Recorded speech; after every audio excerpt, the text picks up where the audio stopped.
Welcome in your Sing Creation Gurukul PK classes by Prashant sir. If you haven't subscribed yet, please subscribe and press the bell icon to get our notification first.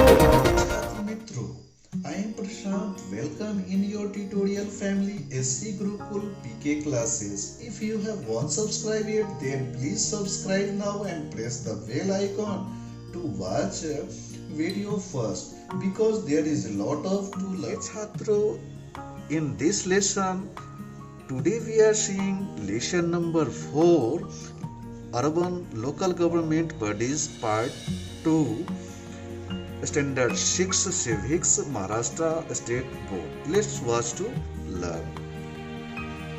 Hey Chhatra Mitro, in this lesson you will know about the point number 2, the Municipal Council. Please go and watch first part of this lesson, which we have provided the link in description, and it will appear as a card. Let's start the 4.2 point, the Municipal Council. Nagar Parishad. The Municipal Council is the local government bodies for small cities. नगर परिषद शहरों के लिए स्थानीय निकाय है. Elections to the council are held every 5 years. Election, परिषद के चुनाव हर 5 साल में होते हैं. The elected representatives function as councillor. नगर परिषद में निर्वाचित प्रतिनिधि पार्षद के रूप में कार्य करते हैं. As per the recent changes in the act relating to municipal council, the president is elected directly by the people. नगर परिषदों से संबंधित अधिनियम में हाल के परिवर्तनों के अनुसार राष्ट्रपति या प्रेसिडेंट का चुनाव सीधे लोगों द्वारा किया जाता है. There is a provision to hold the election of the president simultaneously with the general election of the council. परिषद के आम चुनाव के साथ साथ प्रेसिडेंट का चुनाव करने का भी प्रावधान है. Okay student, we have know about in the first paragraph the नगर परिषद कि नगर परिषद छोटे शहरों के लिए एक स्थानीय निकाय है और परिषद का चुनाव हर 5 साल में होता है. निर्वाचित प्रतिनिधि पार्षद के रूप में काम करते हैं. नगर परिषदों से संबंधित जो नया अधिनियम है उसके अनुसार प्रेसिडेंट का चुनाव सीधे लोगों के द्वारा किया जाता है और परिषद के आम चुनाव कराने का भी प्रावधान प्रेसिडेंट के साथ साथ है. Okay, now we will know about the second para. The president of the municipal council is the chairman of all its meeting. नगर परिषद का अध्यक्ष इसकी सभी बैठकों का अध्यक्ष होता है. He controls the working of the council and keeps a watch on the financial administration of the council. अभी काउंसिल का क्या काम है? वह परिषद के कामकाज को नियंत्रित करता है और परिषद के वित्तीय प्रशासन पर भी नजर रखता है. In the absence of the president, the vice president looks after the work of council. In the absence of president, president की अनुपस्थिति में उपाध्यक्ष परिषद का कार्य देखरेख करता है. Okay student, now we will come to the para third. There are some functions that are binding on the council. अब इस पैरा में जानेंगे कि कुछ कुछ ऐसे कार्य हैं जो नगर परिषद के लिए बाध्यकारी होते हैं। These are known as obligatory functions. For example, lighting of public streets, providing drinking water, public hygiene, sewage disposal, registration of birth and death, marriage, etc. अब ये जो बाध्यकारी काम है वह इन्हें अनिवार्य रूप से करना होता है। ये जाने जाते हैं बाध्यकारी कार्यों के रूप में। उदाहरण के लिए सार्वजनिक सड़कों की रोशनी, पेयजल उपलब्ध कराना, सार्वजनिक स्वच्छता, सीवेज का निपटान, जन्म, मृत्यु और विवाह का पंजीकरण करवाना। ओके, तो इस पैरा में हमने सीखा कि कुछ ऐसे कार्य हैं जो परिषद के लिए बाध्यकारी हैं। इन्हें अनिवार्य रूप से किए जाने वाले कार्यों के रूप में जाना जाता है। उदाहरण के लिए सार्वजनिक सड़कों की रोशनी, पेयजल उपलब्ध कराना, सार्वजनिक स्वच्छता, सीवेज का निपटान, जन्म, मृत्यु और विवाह का पंजीकरण कराना। Okay, now we will come to the para 4. The municipal council also tried to provide additional facilities to the people, and these functions are known as discretionary function. अब नगर परिषद कुछ अतिरिक्त सुविधाएं प्रदान करने का भी प्रयास करती है। इन कार्यों को विवेकाधीन कार्यों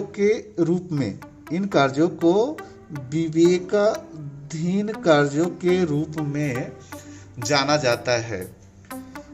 Planning new public roads and acquiring the necessary land, improving the condition of slums, creating public garden and parks, providing secure shelter for cattle are some of discretionary function of the municipal council.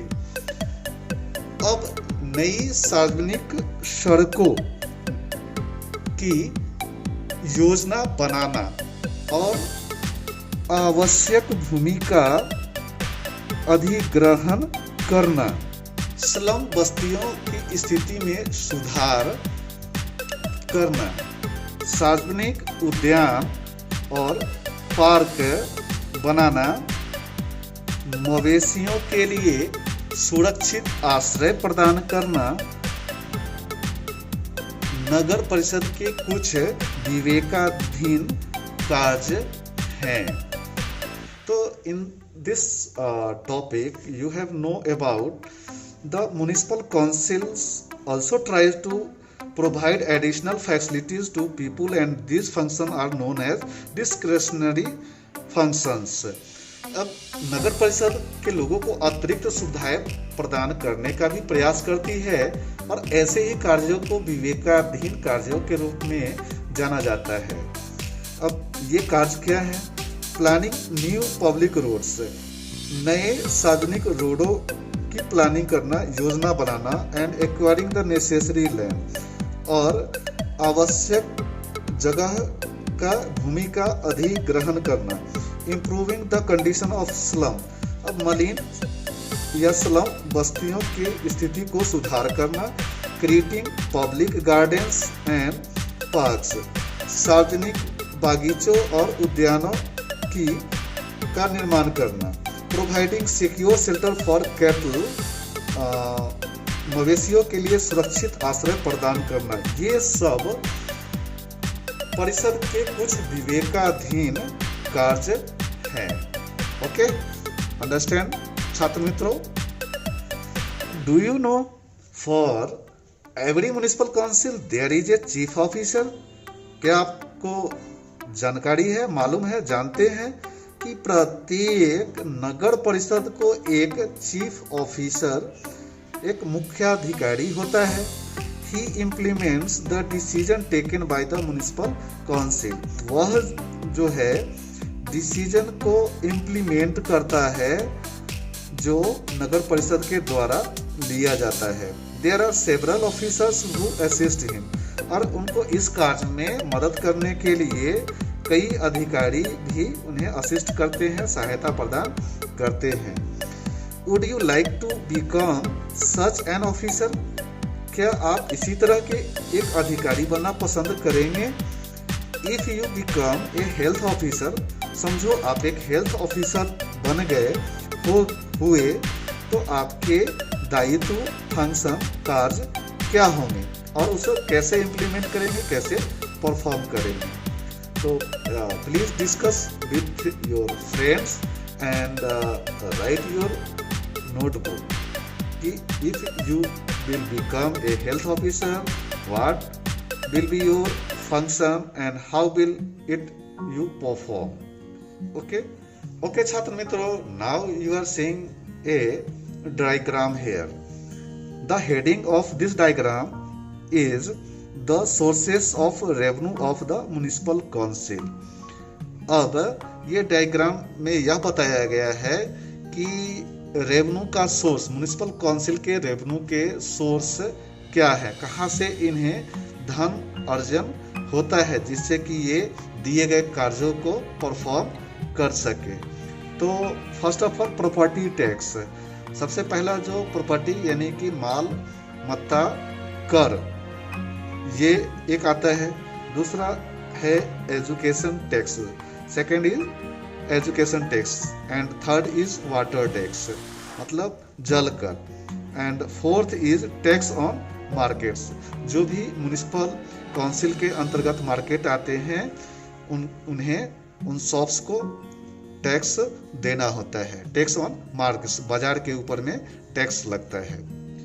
उसके बाद finally जो last point है, point number 5, grants from state government. अब उन्हें इन सभी कार्यों को perform करने के लिए, अमल में लाने के लिए राज्य सरकार से भी अनुदान प्राप्त होता है। ओके छात्र, I think you will understand this diagram कि ये कैसे जो है म्युनिसिपल काउंसिल रेवेन्यू प्राप्त। Okay, what would you do? तुम क्या करोगे? Number 1, when you hand over your household waste to the waste pickers, जब आप अपना घरेलू कचरा बीनने वाले को सौंपते हैं। Number 2, the road is waterlogged as the water pipes has broken, समझो कि पानी का पाइप टूट जाने से सड़क पर पानी भर गया। इस सिचुएशन में आप क्या करोगे? Number 3, you notice that unclean impure water is being used for पानी पूरीज। अब समझो आपका फेवरेट पानी पूरीज होता है, आपने देखा कि पानी पूरियों के लिए अशुद्ध पानी का उपयोग किया जा रहा है, तो व्हाट विल यू डू? आप क्या करोगे? Number 4, many peoples are throwing plastic bags from the bridge into the river. अब लोग क्या करते हैं कि प्लास्टिक के बैग को ब्रिज के ऊपर से नदी में डाल देते हैं। आप ऐसा होते हुए देखेंगे तो आप क्या करोगे? Number 5, the municipal council's program to clean the slums areas has been published in the newspaper. But you think that one of the planned action is improper? झुग्गी झोपड़ी के क्षेत्रों की साफ सफाई के लिए नगर परिषद का कार्यक्रम अखबार में प्रकाशित हो चुका है, लेकिन आपको लगता है कि नियोजित कार्यों में से एक अनुचित है। हे छात्र मित्रों, please right in your notebook and mention what will you do in this 5 case.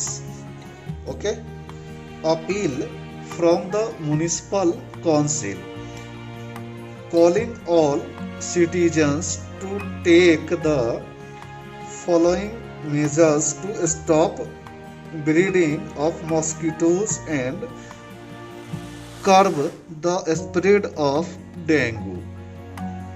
अब नगर परिषद से अपील, सभी नागरिकों से शीघ्र के प्रजनन को रोकने और डेंगू के प्रसार को रोकने के लिए निम्नलिखित उपायों का आह्वान किया गया। Number 1, do not stock old tyres, coconut shell, empty cans और बॉक्सेस ऑन योर टेरिस और अराउंड योर हाउस। अब आपको क्या करना है, ये नगर परिषद ने अपील किया है कि सभी नागरिकों को मच्छरों के प्रजनन को रोकने हेतु और डेंगू के प्रसार को रोकने के लिए निम्नलिखित उपाय किए जाने चाहिए। नंबर 1, आपको क्या नहीं करना है उसका ध्यान देना है कि अपने छत पर या घर के आसपास पुराने टायर, कोकन के गोले, खाली डब्बे या बक्से अपने आसपास नहीं रखे। Number 2, in case of persistent fever go to a doctor without delay। लगातार बुखार होने पर बिना देरी किए हुए डॉक्टर के पास जाएं। अभी ये तो हो गया प्रिकॉशन। नंबर 1 में प्रिकॉशन बताया है कि हम क्या करेंगे जिससे कि ये डेंगू और के प्रसार को रोका जाए और मच्छरों के प्रजनन को रोका जाए।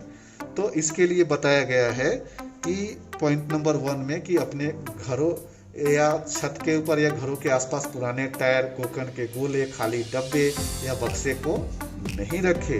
Okay, in the point number 2, suppose that in case अगर किसी को बुखार हो गया, लगातार बुखार हो रहा है, बुखार नहीं जा रहा है ना, तो उसको इमीडिएट बिना देरी किए हुए उन्हें डॉक्टर से कंसल्ट करना चाहिए, डॉक्टर से दिखाना चाहिए।